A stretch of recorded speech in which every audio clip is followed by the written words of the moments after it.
Press the G-spot and the clitoris at once to take a screenshot. Men of Reddit, what NSFW male lifestyle hack can you share? If you stop caring about trying to get laid, your life gets way less complicated and cheaper. I stopped trying a few months ago and ended up getting laid more often. It's a lot easier when someone approaches you since you know they're already interested. It takes just as long to pretend wash your hands as it does to actually wash your hands. So wash your damn hands, you filthy animal. File any fingernail that you hope to put into a butthole. But ask first. Don't just walk up and start trimming her nails. Let her in the car first. Then when you walk around the car so you can fart. Jerk off before making major life decisions. Sometimes your certainty about something is just you being horny. If another guy ever borrows your razor, say, "My ball razor." They won't borrow ever again.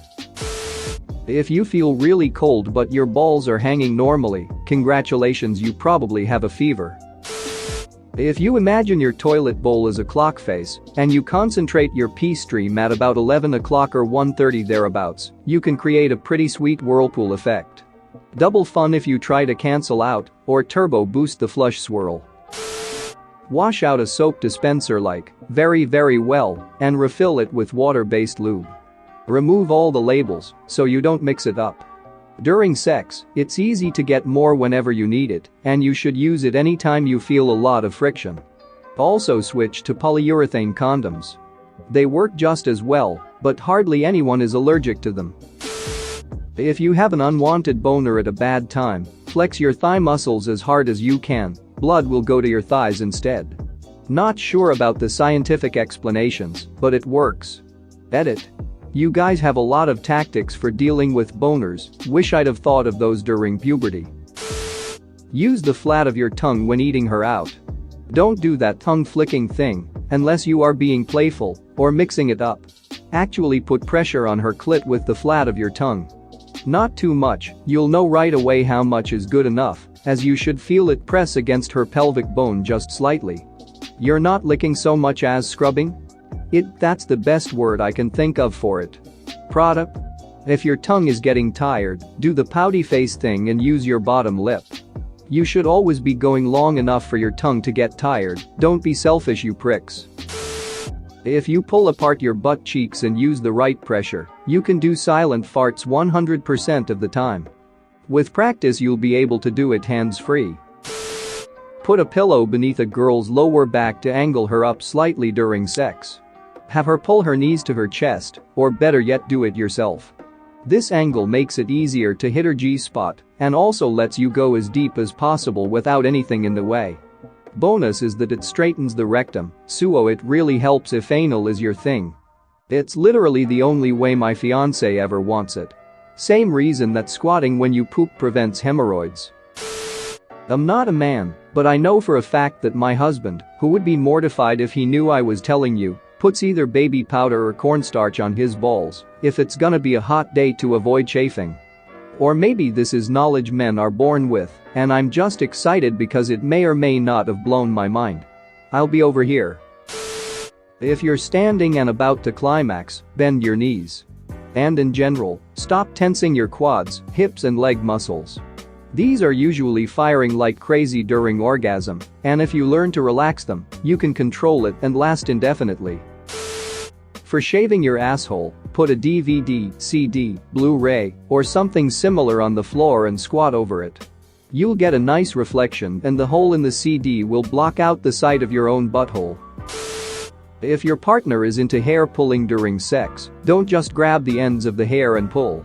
Get your hands deep into their hair and pull from the base. Use cold water to get rid of cum stains more easily. One of the dumbest guys at a worksite once told me, "It's a protein bro, hot water cooks it," then told me about cold water. Wise guy he actually was. Wipe your butt crack with baby wipes before you get intimate. Well, while you're at it, do your balls also. Or take a damn shower, but baby wipes is quick and effective and can make the "hey babe, can you help me with this erection I have?" a more pleasant experience for both of you, and in that moment she thinks you're being spontaneous, and for you, well, you don't smell like ass. Use a grocery bag to collect hair while trimming your pubes. Put your legs through the handles, pull it up like underwear, stand wide-legged so the bag stays in place. But please close and lock the bathroom door so you don't give your significant other PTSD. Do Kegel exercises. I recommend while brushing your teeth or any other twice daily task. Hold 3 to 5 seconds, release for 3 to 5 seconds. 10 sets a couple times a day aids stamina, orgasm control, even getting that last bit of pee out. 2 I assume good for prostate health as well, but I can't speak for sure on that. Can also make ejaculations more like dropping Mentos in Coke rather than water leaking from a busted garden hose, so consider investing in protective eyewear. Not so much of a life hack but more of a diagnosis. Your body will almost always perform based on your lifestyle. Sex is a reflection of what you eat, how much you sleep, how stressed you are, and how much you want to do it. Almost all guys have felt that feeling when you want to be full mass, but you're only getting 75%. What I'm saying, if you want to get your sex life in prime condition, you gotta work on all the other parts of your life. Bro, if she's ducking you, she likes your dick. Even if it ain't huge, those of us with normal cocks still want to impress. Here's what I've done to provide a wow factor with my average love stick. Go in as deep as you can. Deep. Then slowly pull out until you're nearly exiting the labia. Wait a bit, then just go in a tiny bit. Then back out. Do this with ranging depths.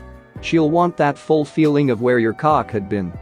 She'll try to back up onto you. Tease her, use your cock to stimulate her mentally. Then, when you're both pretty damn worked up, give it a firm thrust. Not violent, just purposeful. Bury it to the hilt and keep it deep for about 5 seconds. Your cock will feel huge and satisfying to her. Bum rag. No more than an hour before sexy time. If you're planning it that way, get in the shower and soap up. Get good and squeaky. Take the rag and scrub up and down inside your ass crack until there's nothing left. Next, take some body wash and take a second pass. With your hand this time you need the dexterity in your fingers, dick and balls, under to the taint area, then finally going behind and right up the crack, taking care to hit every crevice along the way. Just be careful you don't stick a finger too far up. Unless that's your thing. Rinse and repeat as necessary. When you're out of the shower, do a final wash of your hands with proper antibacterial hand soap to compensate for the fact that you've just had your bare hand halfway up your own ass. It's clean now, but let's not push our luck.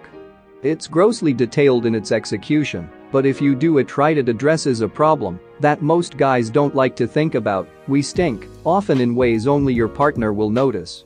And if you want good quality sexy time with no hang-ups, the first step is to eliminate that as much as possible. For myself, I've been doing it for years and it's foolproof. Even had a girl or two venture up there with her tongue. Put one of your balls in between your thumb and fingers. Apply a very small amount of pressure. Gently roll your ball between your fingers. Repeat for the second testicle. Congratulations! You've just checked yourself for testicular cancer. If you felt any hard lumps or anything out of the ordinary, see your doctor. If you check yourself regularly, you can catch it early. Although you may be one nut short afterwards, it's a hell of a lot better than having the cancer spread. Edit. Regarding what you should feel for specifically, here is some more info. The aforementioned hard lumps tend to range from being between the size of a grain of rice and a pea. A user here had a good comment that said a lump feels like the tip of your nose. Connected to the top of the testicle is the epididymis, or the tubes that carry sperm. These are very tender to the touch, and some people confuse them with cancer. Another red flag to check for is a swollen ball. For some people it is painful and for others it is not. Regardless, if you are concerned, you should get yourself checked out. Doctors do this all the time, so there is no reason to be embarrassed. Also, do not feel embarrassed about bringing this up to your parents if you live with them. Your health is their number one priority, and they'll be grateful that you told them. In case this wasn't clear, don't forget to check your third ball as well. Edit 2.